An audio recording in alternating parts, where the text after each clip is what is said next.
All right, you've seen the video's topic. You probably see the header right now. So let's just get to the point which you guys have all been anticipating since you've seen my last video. The game is Attack of the Friday Monsters. That was the game that I was referencing as. It was developed by Level 5. It was published exclusively, at least in the US, on the Nintendo eShop. And it was exclusively a 3DS game. So you would have had to have had a Nintendo 3DS with access to the Nintendo eShop at the time when the game was out, before the eShop shut down, in order to download and then play this game. Attack of the Friday Monsters is probably one of my favorite games of all time. And I say that with no ego. It's not a long game. It's not a super duper complex game. It's a very simple game. But then again, so is Tetris. The game itself is not just charming. It is got a great story, an incredible art style that has multiple layers to it. The game takes place in Tokyo in basically during the 70s.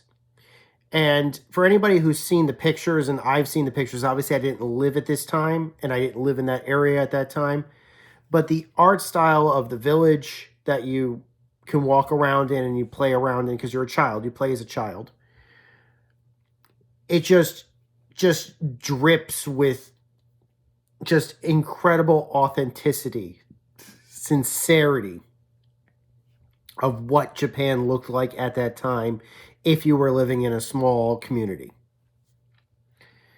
And that just grabbed me, like immediately grabbed me. Probably when I first saw the first preview for it on, like, I think it was a Nintendo, on like a Nintendo Direct. At the time the game came out, Level 5 was pushing multiple downloadable titles. They saw some success with a game called Liberation Maiden that was released for the Nintendo 3DS, and they decided to follow up with it with not just one game, but at least 4 more. One of them was Attack of the Friday Monsters. Another was a game called the Starship Damery, which I also recommend. Another was called Weapon Shop Damas. However, that game it took longer to come to the United States. In fact, for the longest time, we didn't know if that game was even going to come to the United States. And the other was a game about giant ants attacking. I think it's like ants versus tanks or bugs versus tanks or something. But yeah, when I first heard about these level 5 games, I was like, oh God, I'm sold on these games. I've totally got to play them. So the games came out one at a time. I don't remember if Starship Jamboree came out before or after Attack of the Friday Monsters, but I remember playing Starship Jamboree and loving it. And then I started playing Attack of the Friday Monsters came out, and I started playing that. Now, in order for me to tell you about the game, obviously, unfortunately, because it was a Nintendo 3DS game, I can't show you screenshots. I can't show you actual gameplay. My 3DS is sitting in a box, hasn't been used in probably at least 5 years. I did recover the data on it, but you know, I'm kind of hopeful that Nintendo or Level 5 or whatever decides to re-release these games for the Switch or for whatever the next Nintendo handheld is or Nintendo console is going to be. It would be incredible to see a re-release of this game. So you play as a child, I would imagine probably like a preteen child, let's say around 10 to 12 years old, I can't remember. The new kid, his parents have brought him to this new village. They operate a laundromat, and he lives in the laundromat, or the building that has the laundromat in it. And in the beginning of the game comes out, his parents encourage him to go explore the village and to make friends. How innocent we were. However, it's Friday. And the parents said, make sure to be safe because the monsters attack on Fridays. Attack of the Friday Monsters, basically. And they're right. People who might be fans of, like, I won't go as far as to say henshin types of shows, the giant battle robots, transformation shows, that sort of thing. Forget what the exact word is off the top of my head. But everybody remembers kaiju like Godzilla and Mothra and stuff like that. And it's clear that, at least in this game's universe, monsters, at least monsters on the scale of like Godzilla or Mothra or Rodan or something, are real, are things that we have to deal with on a, these people would have to deal with on a regular basis. But it can be abated. You can live in this kind of world as long as you take the proper precautions. And so when the game starts, you're under the assumption that, oh, maybe we could see some monsters fighting or something like that. That'd be kind of cool. Basically, I'm going to spoil some of the story for you right now, at least to tell you what the background is. Essentially, the monsters attack on Friday. The TV studio in the village sometimes will record it. And usually by like that Monday or later that week, they'll see a new episode or a new show where you could where that fight actually was recorded and shown for real. So basically, these events are not just happening; they're being televised and rebroadcast for a captive audience. Basically, an excited audience. They're finding but it's more than just the monsters fighting. They're leaving behind giant monster prints and stuff like that. So there's signs all over the place that these things are actually happening. These battles are actually happening. But are they really? As the game progresses and you start meeting other kids and you start exploring all these adventures and things like that, it starts becoming more and more clear, at least to the player, that maybe the monsters aren't as real as everybody thinks they are. Especially given the fact that you clearly hear a couple of people saying, well, we saw the monsters coming, but we didn't see them very clearly at the time, and it was a lot of smoke that day coming from the smokestacks, so it was a little hazy out. But man, let me tell you something. When I watched the TV, the TV broadcast later that week, it was just perfect. It was like literally they had a great view of it. And at this point, the skeptic in you starts to go, are these monsters really real? Especially as the kids are investigating further, and while they find the paw prints, they're thinking, these look like they were made with a human shovel. These don't look like a monster actually stomped on this ground. This looks like somebody dug this up. But why would they do that? And I don't know if I want to spoil this component of the game, but, because maybe this might be a little bit fun to discover on your own.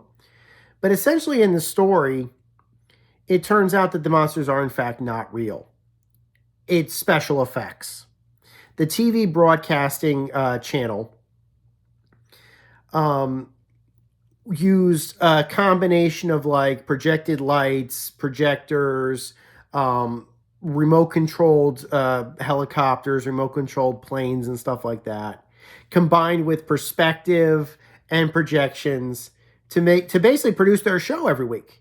The monsters weren't really attacking. They were just, the TV broadcast channel was just basically filming monster attacks in the city for their television show. And the special effects that they were using were so cutting edge that people couldn't tell the difference. Even the people that were actually there during filming. But it was worse than that. Aliens are real in this universe. And even they got fooled. And that's the big reveal of the game. It's not that the monsters aren't real. It's that aliens are in fact real. And the monsters, the fact that the monsters didn't exist, the fact that the monster shows were not real, went completely over the aliens' heads. Let me tell you a story about an alien princess. This was a young princess who fell in love with one of her protectors, who was her age, basically. And they just couldn't have that. You know, her family just couldn't have that. So finally, they made the decision, or the people above, you know, the people in charge of the aristocracy or whatever, made the decision, you know what? You can get together, but there are going to be some rules. Obviously, you don't want to be here. It's probably not a good idea. Go somewhere else. Go to Earth. Earth looks like they're probably in need of our help anyway. I mean, have you seen the fact that these guys are getting attacked every week by monsters?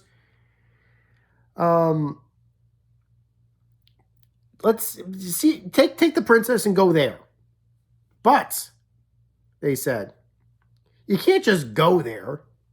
You're going to need permission. We can't just like go to Earth. Talk to the people in charge over there. Tell them that you want to help them fight monsters and get their approval before you try something crazy. Because otherwise, if they're not going to want our help, they're not going to want our help. There's no point in going. So the aliens wrote to the TV studio. Imagine it like this. Imagine it like this.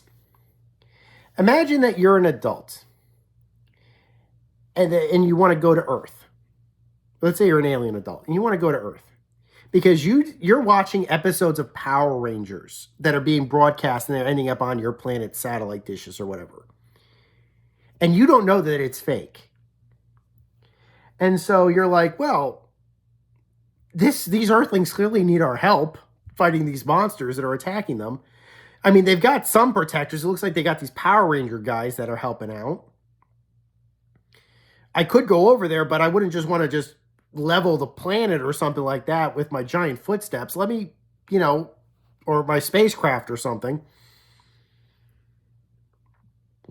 Let me see if I can get see if I can send a letter to these Power Rangers and maybe I can get, I could offer my skills to them. And if they let me join them, or if they send me a letter back saying that, that I can join, I'll go to Earth and I'll join them and I'll protect the Earth and I'll help them protect the Earth. So the aliens actually wrote a letter, and you actually find that letter. And it was sent to the TV studio. The TV studio sees this sincere letter offering, let me join your military organization to help you fight monsters. Thinks it's a fan letter. Or at least a casting request. And rejects it. Says, unfortunately, we're not looking for more members at this time. Thank you for enjoying our programming. Have a nice day. The aliens take this as rejection, which of course it is, but they don't think, wow, I didn't get cast on my TV show. They say, oh, the Power Rangers don't want me. So what happens is that because this man and this princess love each other so much, they decide to go against the wishes of the elders or whoever's in charge of her parents. And they go to Earth anyway. But because they knew that they would not be allowed to join the Power Rangers, essentially, they would not. They would live small, quiet lives under disguise as humans, or at least the appearance of humans. And since obviously they're like, well, they don't need us or whatever, we'll just simply live small, quiet lives together. And they end up having a child together, a human child. Well, they're in human guise, so they have a child, and that child is, it also has a human guise. And it turns out that child is you. And it turns out that there's a couple of weird characters that you've met throughout the course of the story. And some of them were, in fact, aliens that were catching up on you. We're basically checking in on you. Gameplay for the story is gameplay for the game is basically like very much like a, I wouldn't call it a fetch quest. It's very much like an exploration type thing. It's not crazy open world. It's not a huge environment. Like I said, you'll probably finish it in a matter of like 2 to 3 hours. There's no fighting in the game. There's no battling in the game. The gameplay itself is very much made up of like card battles, which kind of work on like a rock paper scissors, with a little bit of Magic the Gathering thrown in on it. Majority of the gameplay is like trying to collect all of the exclusive cards and stuff like that. I remember somehow I was able to get all the exclusive cards in my very first playthrough of the game. I was never able to replicate it again. I must have played through the game at least 2 more times. I was never able, I missed on like one card somehow. I have no idea how or why. And if you happen to have Liberation Maiden, or a similar game that was released by Level 5 at around the same time, but Liberation Maiden was the one I did. If you had a save game for that, you would actually unlock some exclusive content as well. Particularly some stuff that we didn't even see in the game. Like, throughout the entire game, you do suddenly, by the end of the game, you do realize that you are likely an alien. But you don't realize that's because your parents are aliens. You just think your parents are your parents. But you were like, I can't transform. And there's an Easter egg in one of the unlockable that requires Liberation Maiden, which shows that at one point they might have actually had you have the ability to transform. I don't want to spoil everything that happens or how this kind of comes to be. I just think it's one hell of a charming game. And I do think it's a darn shame that it never got re-released.